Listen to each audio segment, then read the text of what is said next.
forward to having a conversation with our latest guests about and all in that space. So I do know that there are some people that are trying to figure out where their next big dollar is coming from, or maybe even their next small dollar, because a lot of times folks are just trying to survive any way that they can survive, whether they're living in North Carolina as I am, or whether they're living in that part of Europe that our guest is living at, or whether they're living in India or a number of other parts of the world.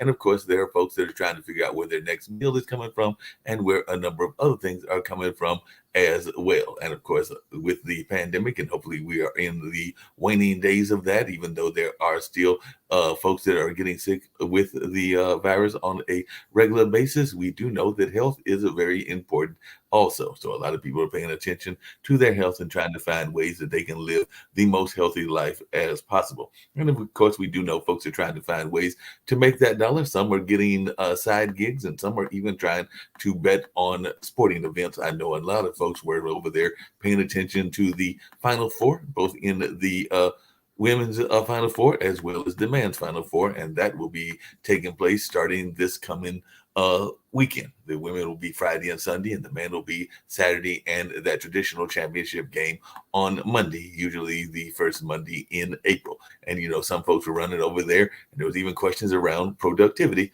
because some folks were doing those brackets. And if you had this Final Four, I need to know what your secret is and all in that space, because I don't think anybody saw any of these four teams, even though maybe Connecticut might have been one that folks might have had on their radar, but definitely not Florida Atlantic University and San Diego State and a number of others that have made it in that space. And of course, folks are paying attention to what is going on politically, everything from the war over there in Ukraine to the rising amount of candidates that are saying that they might be possibly running or not running, and all in that space here in the United States. And there are some folks that are speculating that it could be a rematch of the last presidential election. And there are some folks that are possibly glad about that, and there are other folks that are going like, no, we don't need that. A rematch of those that are in the older age range, since I think both of those gentlemen are in their 80s, if I'm remembering correctly, and all in that space. Not saying that we can't have leaders that are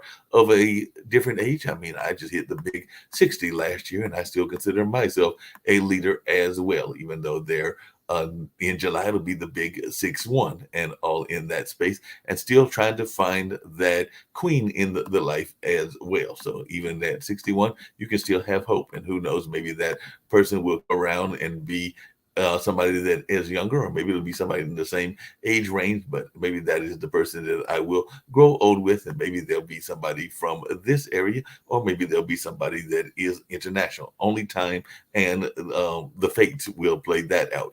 But I'm going to bring in my guest, and I brought up a lot of these things because I know she dealt with a lot of the things that I was referring to, including living your best life, as well as traumas, as well as dealing with burnout. And we do know that burnout can be very real. I know that a lot of folks were glad that they were able to work from home, and definitely we are seeing a lot of folks that are still working remotely from home. We're also seeing a lot of folks that are doing the hybrid job as well, where they're spending part of it in the office and part of it on the computer, telecommuting, and doing things along those lines. So I'm going to learn more about Ola and Ola Bundamy and some of the things that she was involved in, and whether she was doing that hybrid work or whether she was having work that was more traditional and all in that space, because burnout is very real, and we've definitely seen burnout at this particular time as well. And we do have our other guest, Danielle Levy, who will be joining us for this hour and an hour and a half conversation as well. So we're going to be finding out both from these amazing ladies some of the things that they've got going on. And of course, we're looking forward to this robust hour and a half conversation and all in that space. So I'm going to bring in Ola first and learn more about what she's got going on. And then, of course, I'm going to bring in Danielle as well. But Ola, I know you've got some amazing things that are going on in your life. I did mention that you have dealt with various things with burnout and some of the Mm. other things. And I do know that we saw a number of people, even in the gig jobs, that were starting to feel that burnout and starting to feel frustrated, sometimes because they weren't living their true purpose. And sometimes they had to get that gig job in order to just make ends meet. And sometimes that was frustrating them from going into the real work that they wanted to do. And that's just one example of some of the conversation points that I've had with friends and families. But I would love to have you share a little bit about your story. And then later on, I'll be bringing in Danielle as well. And I do know it'll be a fun conversation that we'll be having here at the dinner party, because I always love inviting amazing guests and then finding out their life story and them sharing their life story with our audience. So Thank if you you. could share a little bit about where you are. I know that you're over there in Europe, even though your family is originally from Nigeria, and you definitely Yeah. were earlier talking about some of the travel that you've done. So I'll start with you and definitely hear more of what you've got going on. Right. Okay. So yeah, my name's Olabumi, and I was born in England. Living in London at the moment, and yeah, it's been a very interesting journey. I can sit down today. Yeah, I'm going to be the big 60 next year, and and just to say, life for me is just beginning. And that's exactly how I feel. That's not something that I'm exaggerating, from, where I've been, what I've experienced, and, the kind of trials and tribulations of life. I must say, I've got a second wind, and life is just amazing. And where I am today is doing the things I love doing, um, from my heart, that's now been able to be a service to people, in a particular area. For instance, I'm a recovery coach for alcohol, food addiction coach as well. People suffering from burnout. I've been able to help all those people purely from my own experience, and how I dealt with it and coped with it and managed, and the support that I got. So for me, it's just an absolute honor and a privilege, really, to be doing these things today.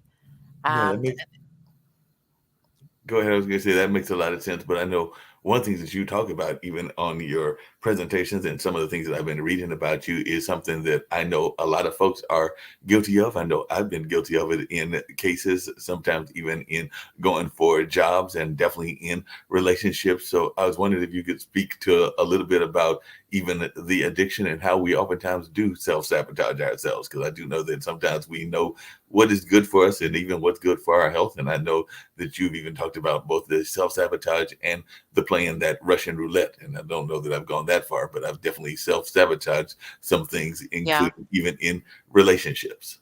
yeah. I think with I know we're living this kind of chaotic, life.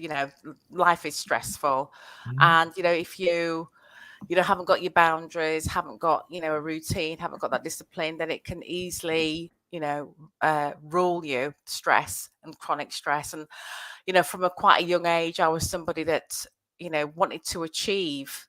And it was something that was education was very important in a family. From a Nigerian family, we're very strict on education. I used to come home and you go, Dad, I got myself 90%, and it was literally, what happened to the other 10%. And that was how I grew up, super achieving, high achieving. But that came with, for me, a lot of pressure, and it was a lot of pressure to please other people, for people to go, oh, she's done well, hasn't she done well? And I put an awful lot of pressure on myself from a very, very young age. um and even if I got the 90%, even I didn't feel good enough. So I was always in that state of that hole in the soul, trying to fill it with something that was going to make me feel better. So I'd go and achieve, do well. I still didn't feel happy. And I remember at the age of sort of 12, this was just the very, very start of it. My parents aren't big drinkers. They don't drink, only Christmas, birthdays, special occasions. And I was offered a little glass of wine at Christmas. And I immediately felt this is it. From a 12-year-old perspective, and it was just literally the clouds cleared, the sun came out. I just felt wonderful. I felt confident, and for me, ever since that time, it was my best friend. It was something that would solve for a very long period of time, solve so many problems. In the end, it didn't. In the end, it was not my best friend, it was my enemy. And that was the time when I kind of lost control and couldn't stop.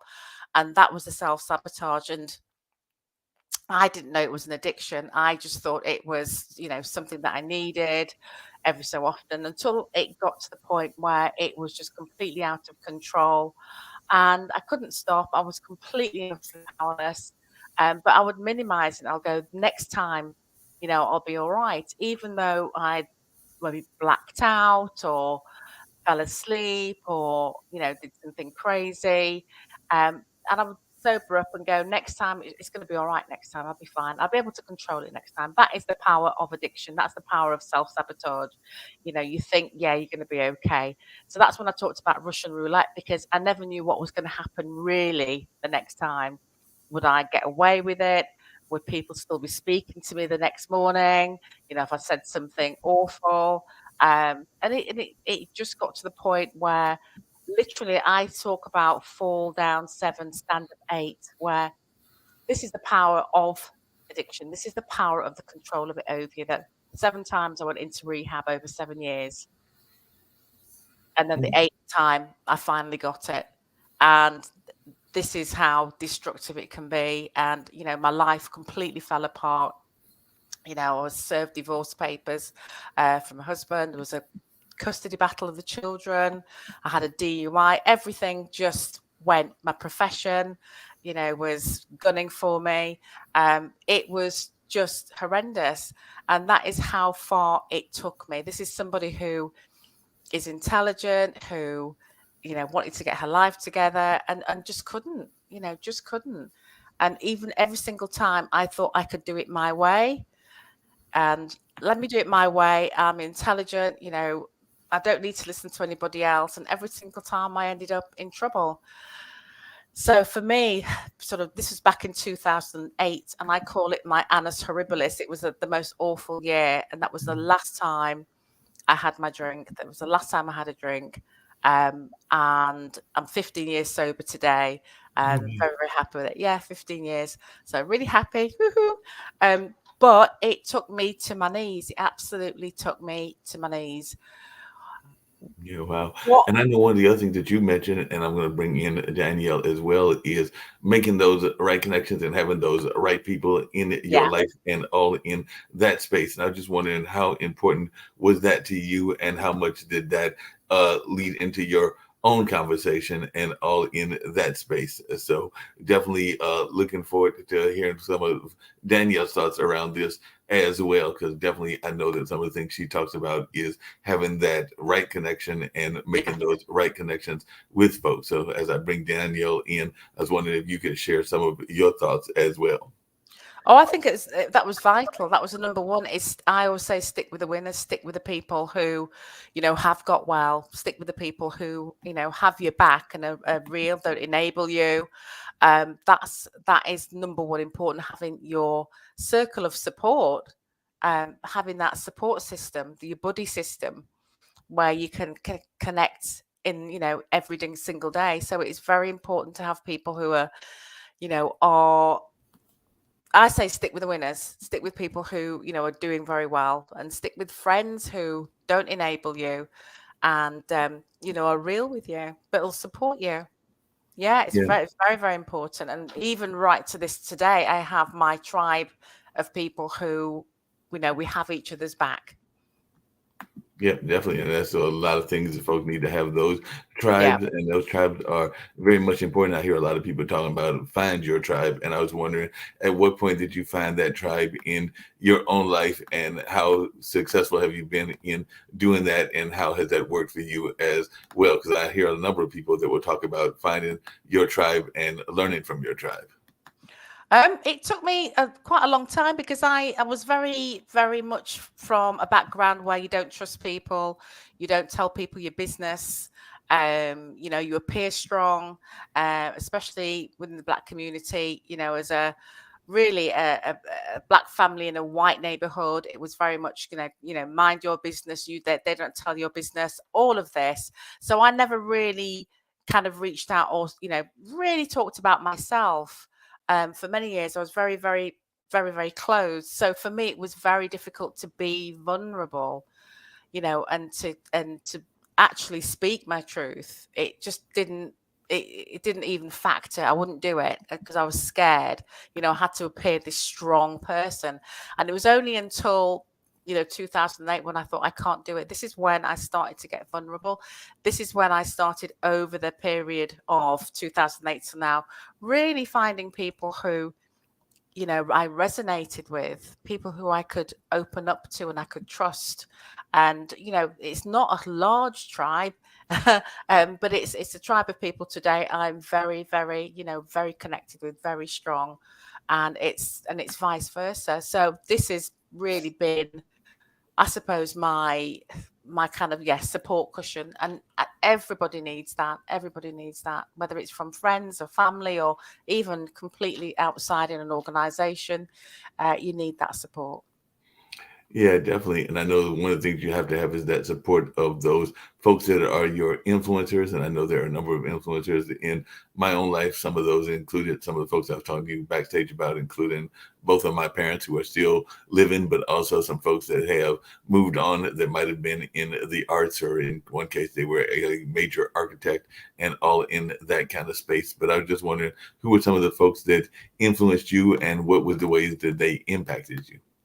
The people who've influenced me are my holistic tribe.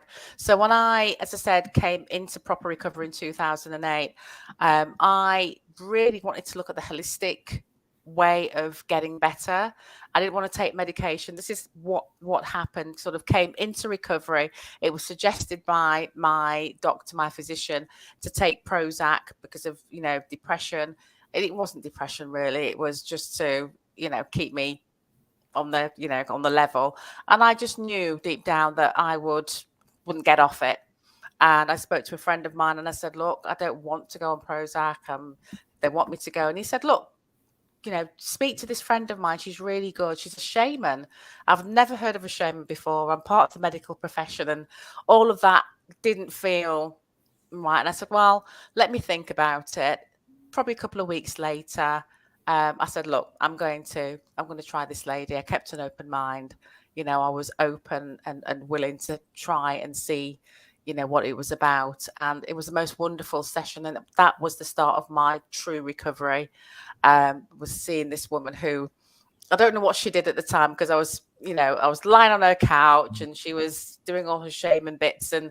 But I walked out of that session feeling, and it was the weirdest feeling, and I'd never felt it before, that whatever happens, and I was going through court DUI, I was going through professional bodies, I was going through divorce, and I walked out of the door feeling, I'm going to be all right.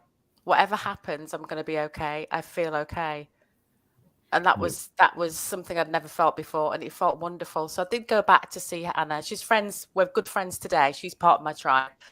And I went back and I wanted to learn more. I was very hungry about it because I'd never had this feeling, and I was still feeling this feeling. It's like, whatever happens, whatever curveball, I'm going to stay in recovery. I'm going to stay well. And then from then I started to learn about the holistic side of life, about things like crystals and Reiki and all of that. And I started to study all that. I was greedy. That was just something I just wanted to know more and more of. And, I just got more and more, I would say, I don't know, I just felt very well despite what was going on. And this is what was interesting. Despite what was going on in my life, I was feeling all right. I had that kind of inner strength. There was something just helping me. And, I would say thank you, to higher powers that, things started to turn out, very, very well. Professionally fine. The divorce went through. It was, it wasn't great, but again, I went through with, yeah, dignity, integrity. I could understand where he was coming from. I could forgive myself. Now, a lot of the time I would have, many people said, how did you manage? How come you didn't have a drink or turn to food or turn to whatever? And I said, I just knew I was going to be okay. I just kept working at it. And that was the thing that I said, whatever I do, my recovery comes first. That comes first. Then let's see what happens. Let the chips fall where they need to fall, but I'm going to be okay. And that makes a And there lot of was that absolute belief and faith I'm going to be fine. And that's when it just grew stronger and stronger. And, I developed so many holistic practices for myself, trial and error, certain things. But all in all, I've always said to myself and to my clients, whatever, if we're going to go into recovery, you're going to have to feel really good. This has got to be good. This is worth going into recovery for, feeling joyful, feeling grateful. That's something I practice every day. Gratitude, being able to reach out and help other people. But just that feeling that, yeah, it's great. So, that makes a lot of that's how sense. it does. And that's where my tribe developed. So I seem to attract that particular kind of, vibration of people. So, I've just got a lovely, lovely, family, beautiful friends. And that's what, we keep each other going. Yeah, that makes a lot of sense. Danielle, I know that you've been listening and everything along those lines, and I know one of the things that you oftentimes talk about is the hustle, and I had mentioned that earlier in the show and everything, the hustle and bustle. And we do know that during the pandemic, a lot of people were hustling and bustling and trying to make ends meet while also trying to deal with what we were going through during the heart of the pandemic and all along those lines. But I was interested when I read that one of the things that you talk about is how hustling can be both a good and a bad thing when we're thinking about that in business. And as I alluded to earlier, I do have some friends that have their big goals of things that they want to be involved in, whether that's things in the art or whether that's things in the business world. But they sometimes find that they have to do the side hustles, and the side hustles can sometimes be a good part of the job, but it can also take you away from your own mission. And I've also had some conversations with some friends that feel that they are living other people's dreams, meaning that they are getting into the dreams and they are hearing other people's dreams and their ambitions and not necessarily living their own ambition. So it's kind of like you have a friend that say wants to start a restaurant. I'm just using a restaurant as an example. He tells you all about the restaurant, and then you find yourself going into the restaurant space when that isn't necessarily your space. Maybe you want to start a cookie shop, or I'm just using that as an example of a hypothetical and all in that space. So I just wanted your thoughts around that, because we do know folks that are living other people's dreams and also being diverted by the side hustles as well. Yeah, I think I would agree with everything that you just said about hustling and side hustles. I think there's a certain life circumstance that we're all in that we can't all, just sort of pick up and say, like, I'm going to do this new thing because it's what I'm passionate about. Like, in the reality of life, that may or may not pay the bills, right?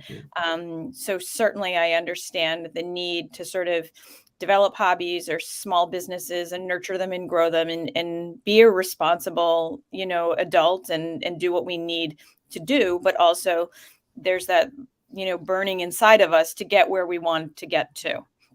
I also, as someone that I am very much someone that believes that it is, the 10,000 steps that gets us somewhere where we need to be, and to continue to be in movement towards that goal. So, my husband would tell you that I will die trying to get to whatever the end objective is. So I understand the hustle mentality and doing all the things to make it work. I also understand that at a certain point, it becomes detrimental to us when we're so used to hustling and so used to juggling and taking those small steps. It's also just as important sometimes to pause and say, what's the bigger picture here? Like, all of these small steps are great, but what we're actually doing is just burning ourselves out. And when do we actually just need to pause and reset? And I think it's a very fine line between what's a safe hustle and a very comfortable hustle as opposed to what is a toxic hustle, right? Yeah, that makes a And lot of that's Yeah. sense. something that only, an individual can determine. No, and along those same lines, and I'd love to hear both of your thoughts around this.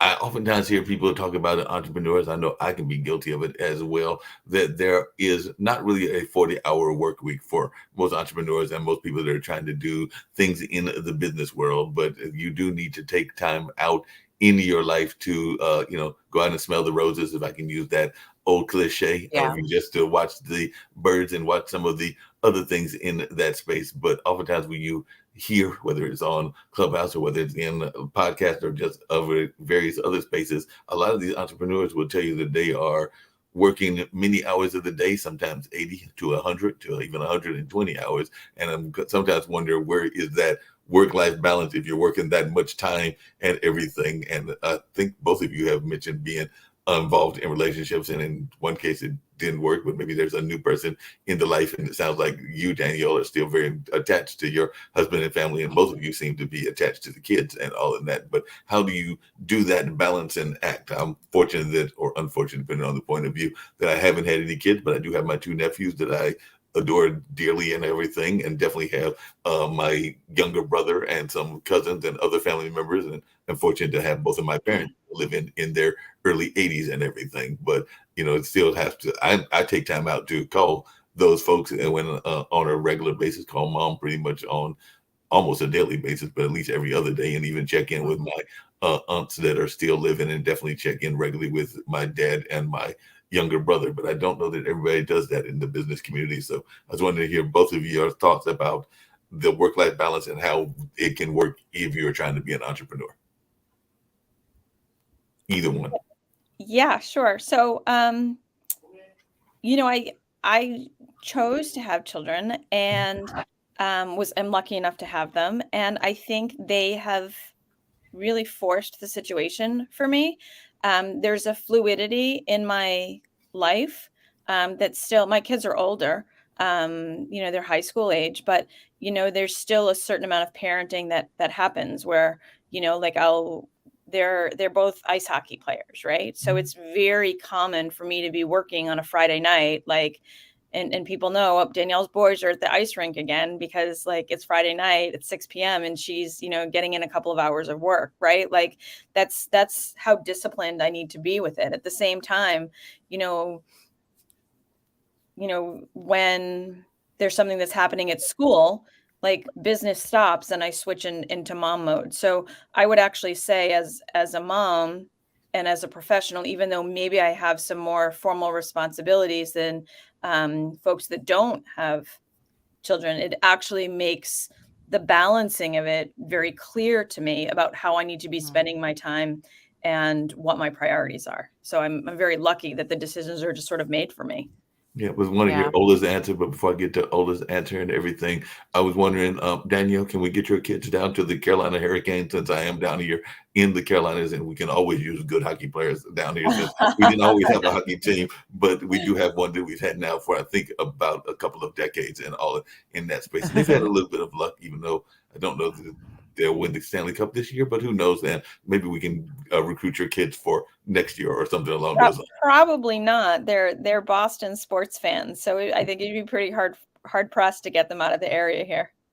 Understood. There are people who are playing probably against us for the Boston Bruins and all in Yeah, that space. exactly. Ola, what is your take on the whole notion of balance? And like I said, you definitely went through that partially with the divorce, but you do have the kids of your own, and I'm sure that you have had to balance life with them, even though I'm sure that they're probably Yeah. older kids as well. Well, I did go through the burnout. So it was the big burnout 2008. And then as we talked about alcohol, we talked about food, everything to try and compensate and, keep going. And then it was a complete, utter stop. That was, I just couldn't function anymore. And that is burnout. I wrote a book about it in 2013, that, it is literally, it's something kind of go burnout is just like exhaustion. No, you just completely stop. Your adrenal glands are completely fatigued. You have nothing left in the tank. And so coming into and again, I was with my medical profession. I had two young children. all that, and people pleasing, no boundaries. That was my problem, and trying to do more. And again, filling that kind of hole in the soul. I'm not enough, so I need to do more. That was what that was my MO until 2008. Coming into recovery, balance was very important. Stress management was very important. Everybody's different. Some people thrive off it, really, really thrive off it and love the 80, 100 hours. That would kill me. But I knew that I had a family. I knew that was important. Number one, my recovery was important. My family was important. My profession was important. But then I sort of realized that there was things I wanted to do, other things like Daniel was talking about, the hobbies that I gained from, my sessions with Anna. So for instance, using crystals and Reiki and all those things started to come into play. But I had to have kind of compartmentalize really and have a lot of me time. And I actually found I was a lot more productive having time out, as Daniel was talking about, is sometimes you just got to stop, and see what you're doing. It's all right scrambling and being on this treadmill and I've got to achieve this and I've got to do that. But you've got to every so often stop and just assess and just take a step back and think, am I going in the right direction? Is this what I'm doing? Is this productive? These 10,000 steps you're talking about, is it productive or do I need to tweak it? And I always think about, my resources, my energy and time, and looking at that and have I got enough energy for this? Have I got enough time for this? And if I haven't, then I kind of set that aside. So I park things that really are just not really enhancing my life and really focus on, one thing at a time. At the moment, I have, two businesses, and I'm still in my profession. But I have the time to focus completely on one. Everything stops, do not disturb, the phone goes off, everything goes off, and I will do probably 5 hours work and do it properly rather than spend the whole day. So really focus, really, really channel and get that work done. Because I do believe that I need that time out, especially when I went through burnout. I do need time to rest. I need time to get my thoughts together. I need time to go for a walk in the sunshine, get that vitamin D. I really do believe you're more creative and more productive when you just take that step back and you do go for that walk or you do meet a friend and that's the way I kind of roll. And for me, it's a lot more productive. But as I said, everybody's different. As Danielle said, everybody's different. But I know that I need to have that balance. So I enjoy everything. And I keep enjoying what I'm doing. Yeah, I enjoy my businesses. I enjoy my boys are at university now. I've sort of got, time to myself in many respects and time to see my friends, time for everything.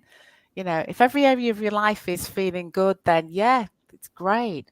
It's that really makes a lot of good. sense. But you brought up something that I think you and Daniel both kind of alluded to and everything. And I was wondering y'all's thoughts on this. But too often in business and just in life in general, we do find ourselves getting caught in that people pleaser mindset and definitely listening to those outside critics and also those inner critics. So we know that we can be our own worst enemy. And you kind of alluded to that earlier, Ula, and everything. But I was just wondering, I'll start with you, Danielle, how you deal with that people pleasing ability, because I do find that there is that aspect of a business that goes on. And definitely we know that everybody is of the mindset that they know how to run your business better than you know how to run your business. So there is a lot of critics that are there. And I think we can definitely get good advice from them, but sometimes those critics don't even have knowledge in the business that you are working in. So just wondering your thoughts about listening to those critics that can sometimes be toxic critics.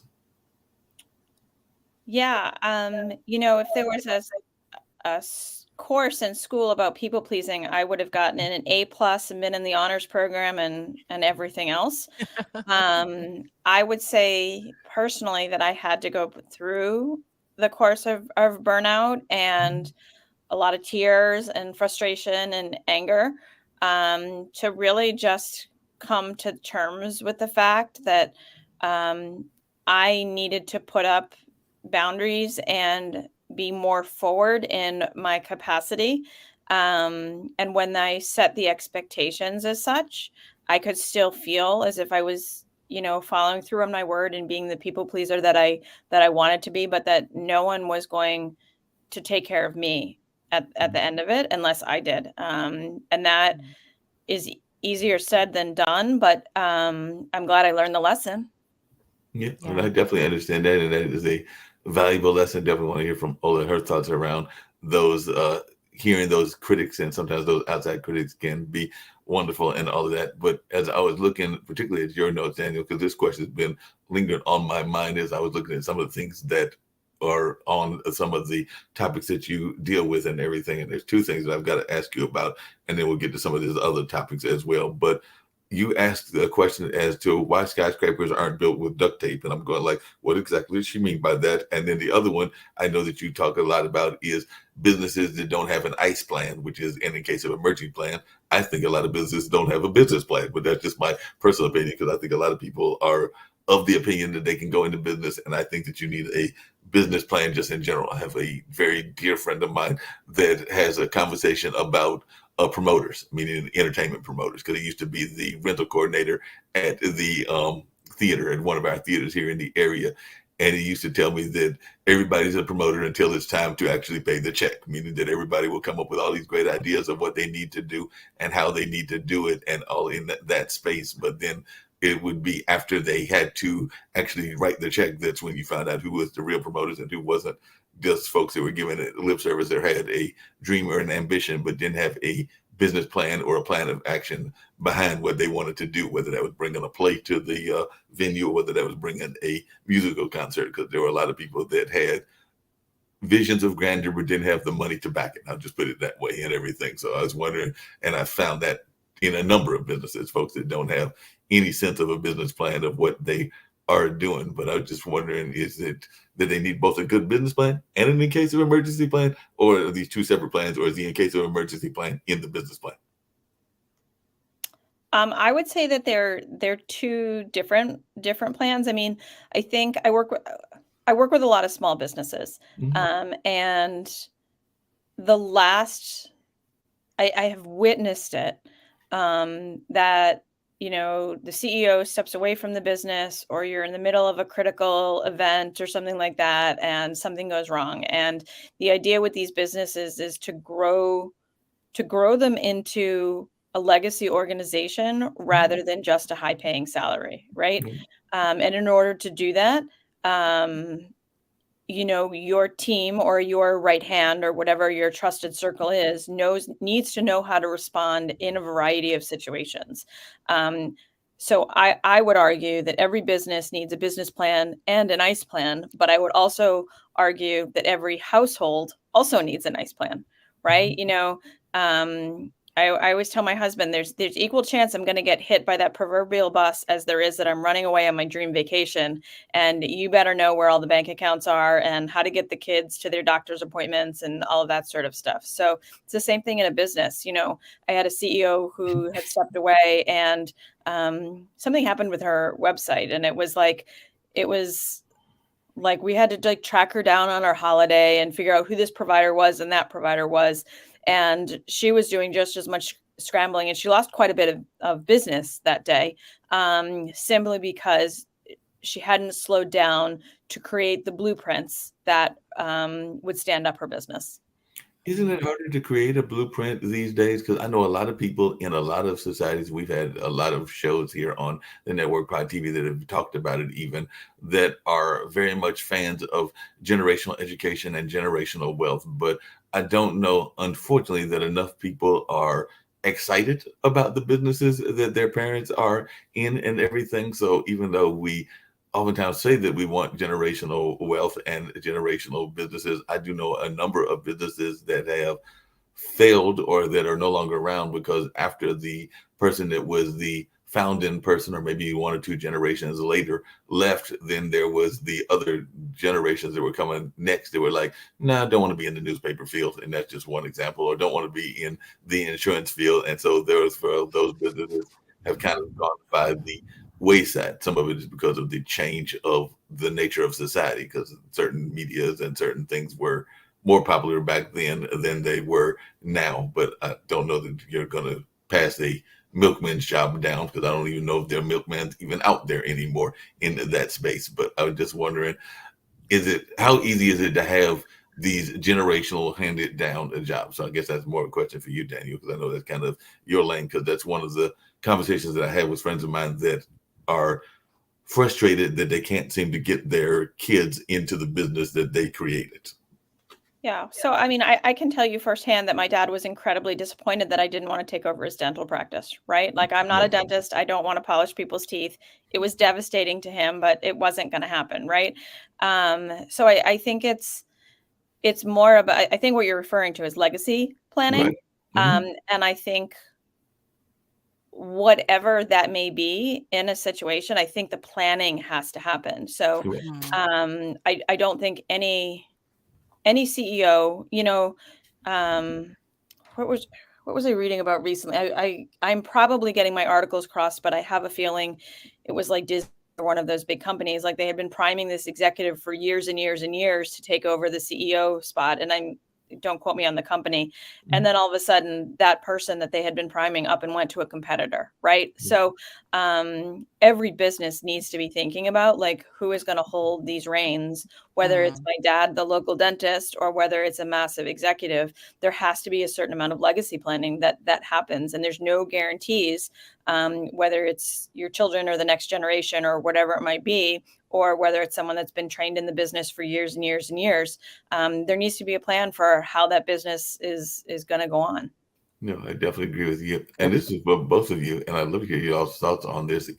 There is a lot of times people think of leaders, and they think of leaders as being these great extroverts. And I consider myself to be an introvert extrovert, because there are times I can be very much to myself and all in that space, and be very comfortable being to myself and all along those lines. And then I can go out into the public and do a number of public events. I've definitely done some MCing and some other things that are very public, and can enjoy that kind of encounter as well. But I am, as a friend of mine called me earlier today, a rare breed in that sense. There's not all that many introvert extroverts in my mind and everything, but I think a lot of people are of the stereotype that a leader needs to be an extrovert. But I know, Danielle, you consider yourself an introvert. I think I'm hearing some things within Ula that she may be an introvert as well. So how important is it to understand those characteristics of yourself, and can you be a leader and be one that is very much comfortable within your own space and not necessarily need to be out in the public all the time?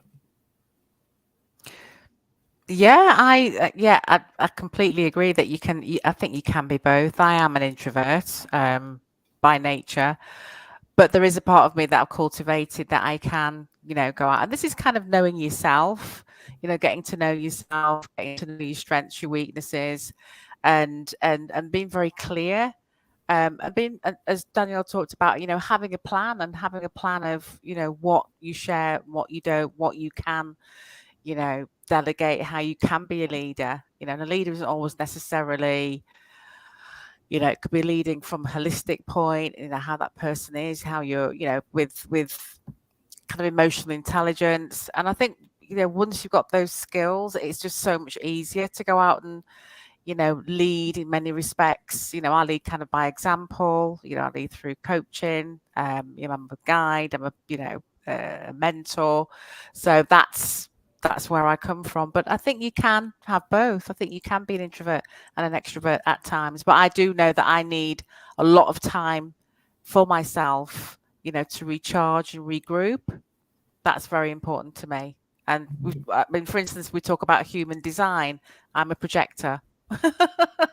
There's different human designs. I'm a projector, which means I need a lot of time out. And I'm actually a lot more productive when I do that, when I can step back, then I can come back into the arena with all guns blazing, creative ideas, get work done. But I do need that energy, needs to be protected. It's very, very precious.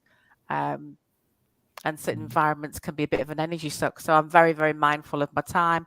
I'm very mindful of my energy. I'm very mindful of lots of boundaries. No is a complete sentence as well.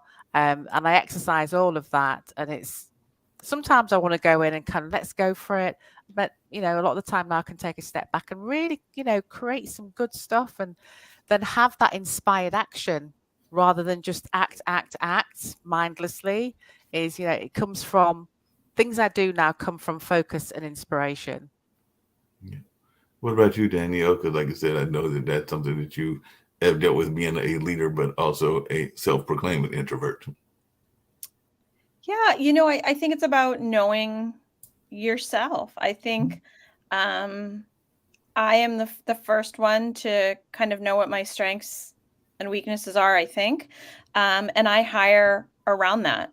I know what my tendencies are. I know what I coach my clients on, and I know what needs to get done in a business, and I know what I'm personally willing to do and what I would rather have someone else do for me. So, you know, my best work are the items that I enjoy, that I feel comfortable at. When I don't think that I think that holds true whether you're an introvert or an extrovert. You just kind of figure out how to make the puzzle pieces work around you. And I think that's what leadership is how do you show up collectively and make that happen, not whether you're doing it yourself or not. No, that makes a lot of sense. There are a lot of leaders, and I've worked in some companies, some in the arts, some not in the arts as well, where a certain type of leader likes to impose their will on people and all in that space. And I know that there is the whole notion of the micromanager and the macro manager and all in that space.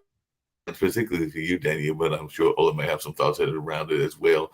How do you navigate those conversations in those business lanes? Because some people are very hard set in the way that they want to manage their company, even though it might not be the most productive way to manage their people, depending on the people's styles of of being managed. But I was just wondering if that's something that I know you deal with, Daniel. I'm sure there are companies that you've gone with where the person is trying to put their wheel on the job, whatever that job is, and wants to do. I think that's the macro manager, if I remember correctly. I sometimes get them mixed up in which is the one that is more controlling and which is the one that is less controlling.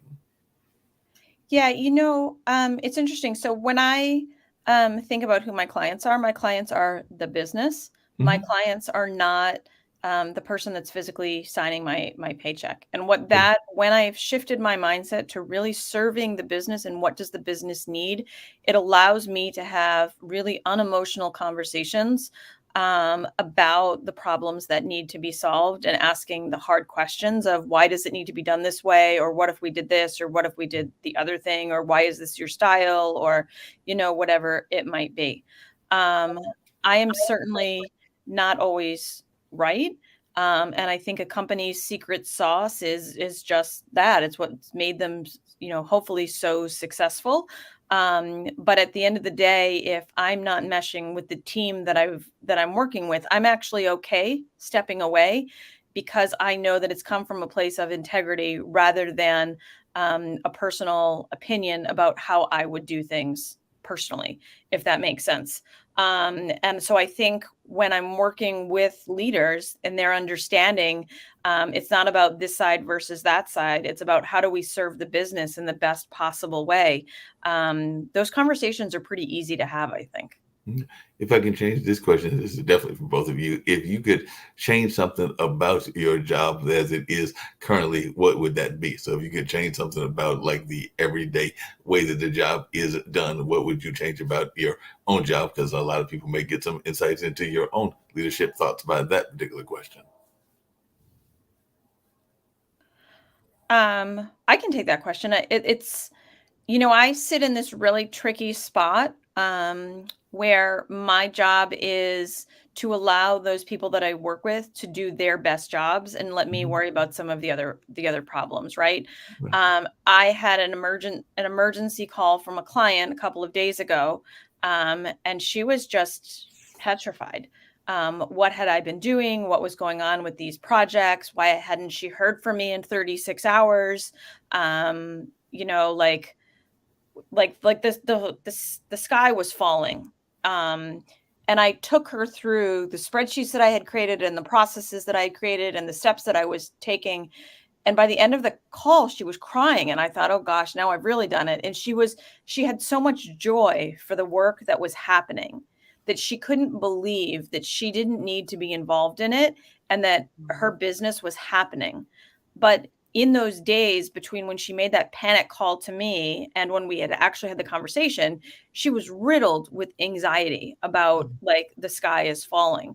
And I appreciate the flexibility that I don't go into an office every day, but I wish there was more transparency, or I could figure out a way to create that transparency to people know that I've got their back and here's what I'm doing. And, you know, if you don't hear from me, it's because I'm doing this stuff instead of communicating that I'm doing the stuff. Right. And so I have always tried to be really mindful of what am I communicating? How is the client feeling? But there always just seems to be that little bit of friction or breakdown in that exists that I feel like I'm constantly having to challenge.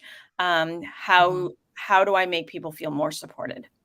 Because the reason I was smiling and smirking a little bit is there's a expression that exists in a lot of businesses, and I've heard it definitely in some of the consulting work that I have done as well. It's more in media and social media consulting, but in some other kind of even podcasting consulting, and it is the notion that your fire is not necessarily my emergency, because I do think that there are some people that are automatically willing to think that, you know, because it is a problem to them that you are supposed to jump and everything, and it's not always the case. But I don't know if you want to address that or if even Olin wants to take it, but I do know that that is a common thing where people will try to give you anxiety because it is an emergency or a crisis that they are having, and it doesn't necessarily have to be a crisis in what your part of what their job is, because like I said, it might even be a crisis that has nothing to do with the job whatsoever. I think, speaking from my own perspective and, you know, with my own businesses, I don't go into organizations. I deal with individuals and coaching and etc. But I liked what Danielle said, which was, you know, being in the business and being on the business. And that was something that I learned from a very, very kind of early stage of my business with a business coach, is that do you want to be in it or on it? And for me, it's being on it, which means having my tribe who have got their superpowers, the stuff that I absolutely have no intention of doing because I'm just not interested, you know, and being able to hone my superpower, which is, you know, coaching clients and, you know, doing the holistic work and doing all of that. And for me, that's been the difference between firefighting and kind of losing sight of stuff.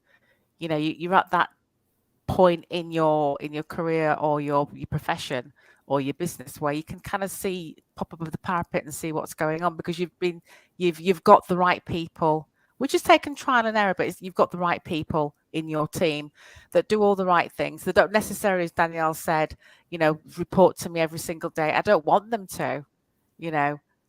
They've got that, you know, proficient at what they do, that I know they're doing their job.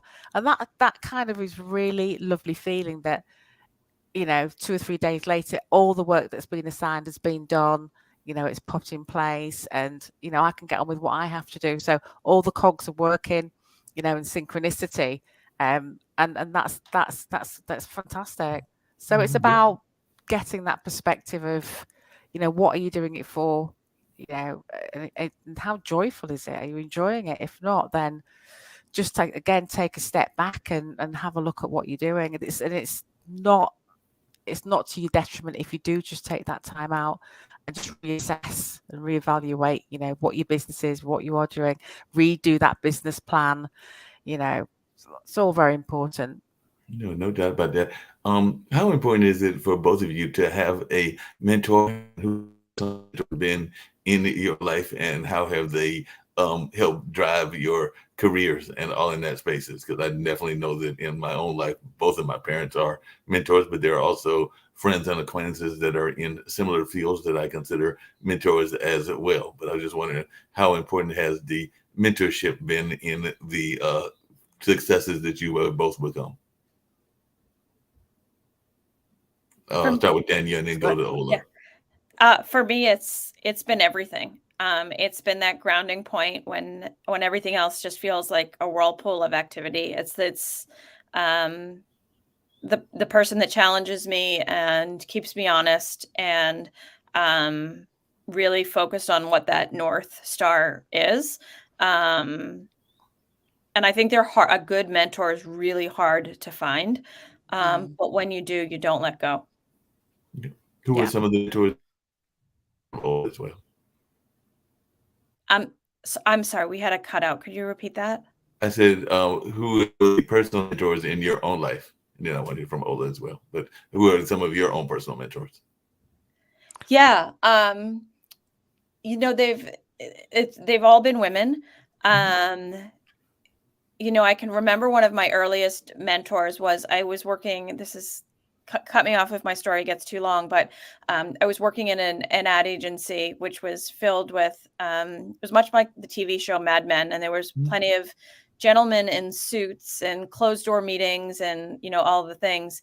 And there was a woman brought in, her name was Jenny. I'll never forget her. And in this very formal advertising agency, she always wore a white t-shirt, a pair of jeans, and a pair of Keds sneakers. We worked in one of the biggest skyscrapers in Boston, and the elevators were not fast enough for her because of the volume of work that needed to get done. So I remember just running up and down the flights of stairs with her. And then, it was the first time that I saw anyone, never mind that she was, a blonde hair, blue eyed woman, go into executive meetings when there were, things that needed to be signed off on, or, real emergencies, real in the corporate sense, emergencies that needed to be addressed. And that in spite of the jeans and the white t-shirt and the Ked sneakers, knew how to command that room of executives to get their attention, to get the decisions made. And she wasn't afraid to be running the hallways in her sneakers, to move faster, to do more. And I'll never, ever forget seeing that, like not judging what people are wearing or what you perceive them to be because they have a certain color hair or certain color eyes or whatever it is. It's how you show up in the room and how you command those conversations and gain the respect of your peers. It was really incredible. Sounds like she was an amazing mentor, and it's definitely still resonating with you even to this day. So, Ulla, is there some mentors that you had as well, and who were some of those mentors? I've had several mentors along the kind of the last few years, but I think for me it was like mindset. I had a mindset coaches, spiritual mentors, because I just believe my business is an extension of me, so all that has to be grounded. So very much more the spiritual side of my business. If my spirit's good, my business is good. We're the energies are the same. So it's really working on the spiritual side of it, the mindset side of it, the belief work, the belief in yourself. Because very much, I sort of came into this second phase of my life where really low self-esteem. Even though I'd achieved loads, it was still there. There was still, I'm not good enough. I'm not intelligent enough. I'm not this enough. So this hole in the soul had to be filled with the right stuff. And, just growing that sense of self-worth and self-belief has really, skyrocketed everything else around me, relationships, business, the whole lot. So, sort of my mentors are my more spiritual mentors. Yeah, it makes sense. And that spirituality is important. I know that a lot of people are always trying to figure out ways that they can have that balance and everything. And I was wondering how important in both of your lives is it to have the balance of good health, a good faith walk, a good emotional connection, and the good mental connection. Because I do know that we are all have all of those elements of us, and some may have some other elements, but definitely their core is our mental, emotional, physical, and spiritual health. So I'll start with you, Danielle. How important is it for you to have that balance in the life of all of those working together? It's so crucial for me. I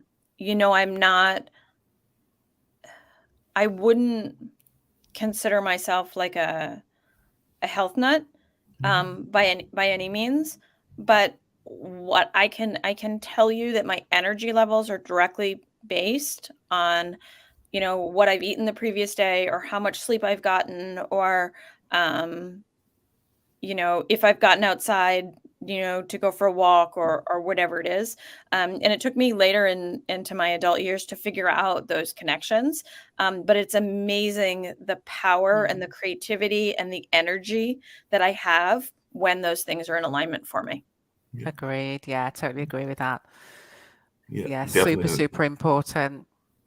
Super important.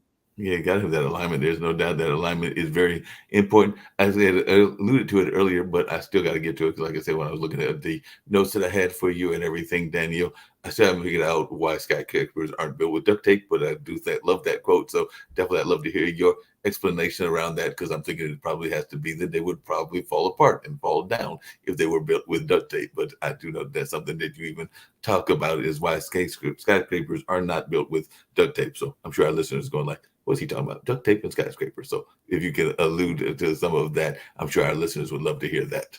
Yeah, no, you've got it exactly right. Just this idea of building a solid foundation. Like you just touched on, it's health, it's wellness, it's physical, it's mental. In business, it's legacy planning, like we've touched on. It's having that ICE plan in place. What you don't want to do is depend on the duct tape, right? If like you really need that solid foundation, and you want like the best glue possible, or whatever is stronger than glue. I guess maybe that's like super glue or cement or whatever it might be, right? Right, as you're building up in your business and your personal life, because I think most people are like, we like to control. I like to control my destiny. I like knowing that my efforts are going somewhere and that I'm producing something that's sustainable. And duct taping things together for a quick fix, in my opinion, is not the way to do it. Yeah, definitely. That's not Agreed. the way to do it. And like I said earlier, too often people are living their own dreams. They're living the dreams of their or living the dreams of others. You can caught up in that because they will try to tell you that you need to be living their dream, and a lot of times you got to give your own dream. So that's a lesson that I've had to learn and still continue to learn even to this day and everything. But that being said, what are some of the life lessons that you wish you had learned when you were younger, but if you could go back, you would have told that 21-year-old self or even that 50-year-old self that this is what they were facing and everything? Because both of you have had interesting lives and all in that space. So in this case, I'll start with you, Ola, and then hear from you, Danielle. What is something that you would go back and warn your younger self about? Follow your heart. I think that's my number one is follow your heart, be true to yourself, and listen. Listen to what you really want. And a lot of the time I was very pulled.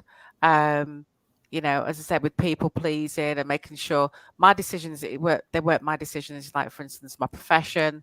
I was told what to do, and you go and do it. So I did it, and so it was very much doing what other people wanted, putting other people's wants and needs first and putting mine last. And it's my older self to younger self would say, put yourself first from the get-go. Whatever you want to do is right for you, you're aligned with you. Just do it. Just follow your own heart. What would you tell your younger self that would be a warning or a lesson that you wish you had learned back then that you would tell them to deal with? I think there are two things. One is slow down. It's not about the hustle. And two, I took many next steps because I thought they were the ones that I was supposed to, not the ones that I wanted. And there's a difference there. And I think if I had slowed down and realized that I didn't have to do the thing that I thought I was supposed to, and that I could pave my own path, I think that would have been great. Yep. How concerned are both of you? Because it's come up in our news shows, and we have some news shows as well as some of the other interview shows. And both of you are mothers, and I recently read a recent study where a lot of folks are concerned that the world of their kids will not be as good as the world that they lived in, and even the world that their grandparents and great grandparents lived in. So, as mothers and as parents, how concerned are you about what the world will look like, say, 20, 30 years from now? And what are your own thoughts as to what it will look like? Because I know a lot of people are saying we're going from the kind of the industrial age. We went from agricultural to industrial, and some people are saying we're going from industrial to knowledge or technology kind of stuff to this day. And there are some people that are wondering about what that will look like for the job market. So I guess I'll start with you, Danielle, because it's definitely impacting the job market. But I would love to hear from Ola as well. But what do you think of the world will look like, and are you concerned about the future for your kids? I don't think I can't even begin to process what the world will look like. That's much too big and too daunting for me. And that's not ignorance. That's like, what can I control? What can I do? I can't even process that. What I can say that as a mom is I have every confidence in my children that they will live their best lives that they create for themselves. And, certainly, life is hard. And I experienced that at a very, very young age. And it breaks my heart to think that they will have those heartbreaks as well. I know it's life. I wish it wasn't that way. But I have amazing kids that with whatever they choose to do, it will be great for them. And that's all I can do is focus on supporting them in that way. Okay. That makes a lot of sense. Everything. What about you, Ola? What is your hope for your college age children? And what are you? Yeah, college age. Again, I don't know what's going to happen in the next 20 years, 30 years. We have so many different projections about the environment, about the population. Now there's going to be population decrease, dramatic. This is what we hear now. That there's going to be an older generation with a slowly depleting younger generation looking after the older generation. You're hearing all these things, and I know that over time, over the centuries, we've always pivoted, we've always survived. We've always had, every single generation will have its woes. Everyone in my generation, our generation has had its woes. My parents' generation has had its woes. That's life. And it's living life on life's terms. But I know that I've prepared my children, my boys, the best way possible. And they really are a generation of, they're more free-flowing thinkers. They're not the kind of your 9 to 5 going to work 9 to 5 generation. They're your entrepreneurs. They're the digital nomads. My boys are kind of, one's in Madrid at the moment, hanging out for a month with his university pal, and he's got his own business. They are very, very fluid. They're creators as well as survivors. They see what's going on, and they know they have to pivot, and they switch, and they're a lot more free thinking, a lot more relaxed. Hey mom, just relax. It's not that deep. I always hear. So it's just a different generation, and I don't know. I think whatever. As I said to you early on, when I came into recovery, I just knew everything was going to be okay. Not because there was no curveballs, flying at me. I just knew it was going to be okay. And my boys seem to always have that sense as well. Everything's going to be okay. Whatever happens, it's going to be fine. So I don't see it as doom and gloom as such the next 20, 30 years. I don't feel it's going to be. I think there's going to be I think things are going to get worse before they get better. It's like kind of pricking a boil, lancing a boil. This is what's happening at the moment. But I'm just hoping optimistically 20 to 30 years a lot of things will be faced and sorted, and humanity will come to its senses to a certain extent. Yeah, that's definitely the hope and everything. As we get ready to wind down, and I've thoroughly enjoyed this conversation. I hope you all have as well. One of the things I was curious about is, what do you consider some of your strongest drawbacks or your strongest failures, and what did you learn from those? So I'll start with you, Ola, but I'd also love to hear from Daniel as well, something that is a failure that you learned from, and what did you learn? The failures that I learned from was doing things despite my best judgment. Yeah. And again, listening to others. and doing something despite my best judgment. And that's where the failures came, wasn't listening to myself. What was the other question? What you learned from that experience, but yes, that was the lesson. That was it. Yeah, that was it. Yeah. That Yeah. makes sense. What about yourself, Danielle? What do you consider one of your biggest failures, and what did you learn from that experience? I don't think I've really had any failures. And what I mean by that, it's not that everything has always gone perfectly, but there's nothing that's ever happened in a way that I wish it hadn't, that I haven't learned something from.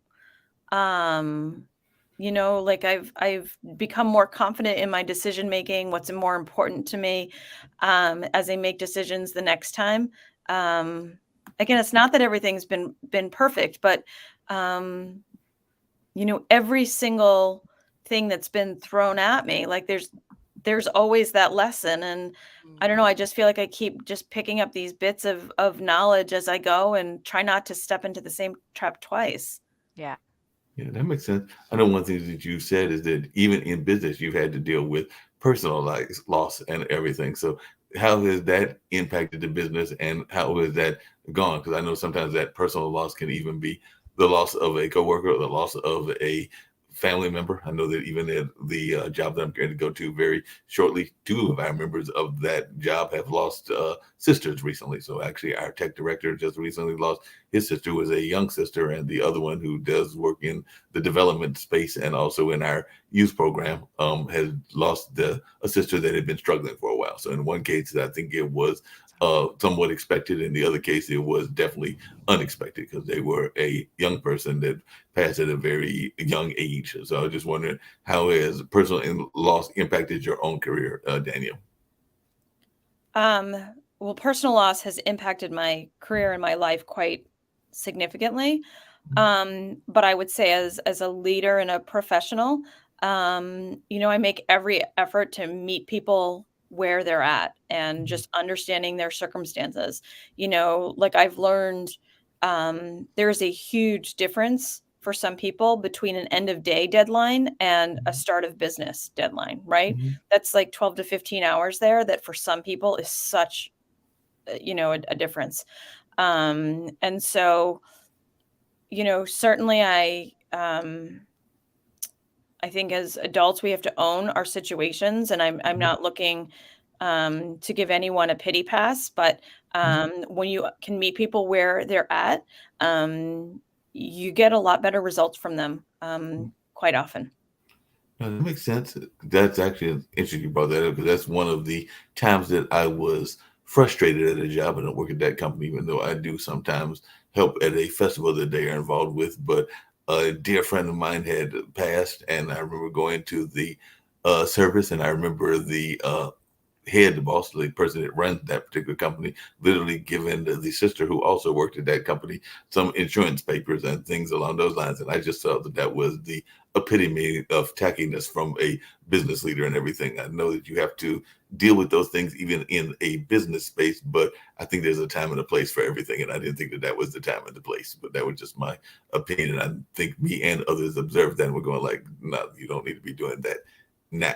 There's other things that they need to be dealing with, and they could have either dealt with that earlier or dealt with it much later. But that was just my own personal thought when I saw that, and that transpired like some 10 years ago or something along those lines. But as you can see, it still resonates with me, the fact that they did that and all in that space. So I just wondering, do you think that sometimes businesses don't pay enough attention to the nature of what people are going through, whatever that is, whether that's life changing moment or things that are in that space? So I think sometimes businesses don't do enough thought around that part of their planning as well. But Danielle, what are your thoughts? I could not agree with you more. I hate to give you the short answer, but I think you just nailed it right there.